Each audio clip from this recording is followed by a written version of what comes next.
Assalamualaikum warahmatullahi wabarakatuh. Kami kelompok 1. Di sini kami akan menjelaskan materi tentang pengertian, sumber, ruang lingkup, kedudukan, dan keistimewaan akhlak dalam Islam. Saya Arum Sukmasari dengan teman saya Muhammad Haidar At-Tamami akan menjelaskan materi berikut. Akhlak merupakan bentuk jamak pada kata khuluq yang bermakna adat kebiasaan, perangai, tabiat, watak, adab atau sopan santun dan agama. Nah, di dalam Al-Quran penggunaan kata khuluq disebutkan hanya sebanyak 1 kali. Kata ini jarang sekali digunakan kecuali untuk menunjukkan budi pekerti. Dalam memberikan makna atau arti akhlak, Rosihin Anwar mengutip perkataan Fauruza Abadi, yaitu ketahuilah agama pada dasarnya adalah akhlak. Barang siapa yang memiliki akhlak mulia, kualitas agamanya pun mulia. Agama diletakkan di atas 4 landasan akhlak utama, yakni kesabaran, memelihara diri, kebenaran, dan keadilan. Dari sini dapat dipahami bahwa akhlak bersumber dari agama. Pertama, saya akan menjelaskan tentang pengertian akhlak dalam Islam. Nah, perkataan akhlak secara etimologi berasal dari bahasa Arab, yakni jamak dari khulukun, yang menurut lughat diartikan adat, kebiasaan, perangai, watak, tabiat, atau pembawaan, adab atau sopan santun, dan agama. Pengertian kata-kata tersebut mengandung segi-segi persesuaian dengan perkataan kholaqoh yang berarti penciptaan dan kholqun yang berarti kejadian.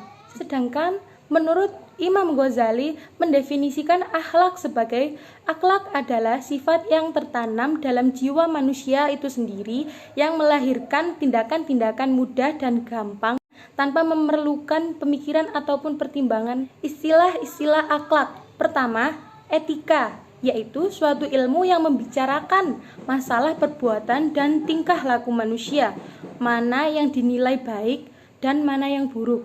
Kedua, yakni moralitas. Moralitas merupakan kemauan untuk menerima dan melakukan peraturan, nilai-nilai atau prinsip-prinsip moral. Seseorang dapat dikatakan bermoral apabila tingkah laku orang tersebut sesuai dengan nilai-nilai moral yang dijunjung tinggi oleh kelompok sosialnya. Yang terakhir yakni kesusilaan. Dalam pengertian sehari-hari, umumnya disamakan artinya dengan arti kata budi pekerti atau kesusilaan atau sopan santun. Selanjutnya, sumber akhlak dalam Islam. Pandangan Al-Ghazali tentang sumber-sumber akhlak ialah berkaitan dengan pemikirannya tentang ilmu. Sebab menurut beliau akhlak adalah bagian dari ilmu. Sementara itu dalam memahami ilmu, Al-Ghazali mendasarkan pemikirannya pada ajaran Islam dan sebagai respon terhadap pemikiran yang berkembang saat ini. Menurut Al-Ghazali, kemampuan indera dan akal bersifat terbatas dalam mengungkap kebenaran. Namun keberadaan indera dan akal tidak dapat diabaikan begitu saja. Dalam pandangannya, kebenaran itu bukan hanya pada kebenaran indrawi, tetapi di balik itu terdapat kebenaran abstrak.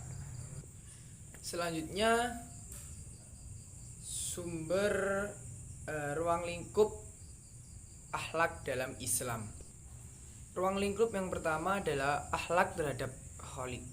Allah Subhanahu wa taala menciptakan manusia bukan untuk meramaikan dan menghiasi dunia saja. Lebih dari itu, Allah menciptakan manusia sebagai makhluk dan hambanya.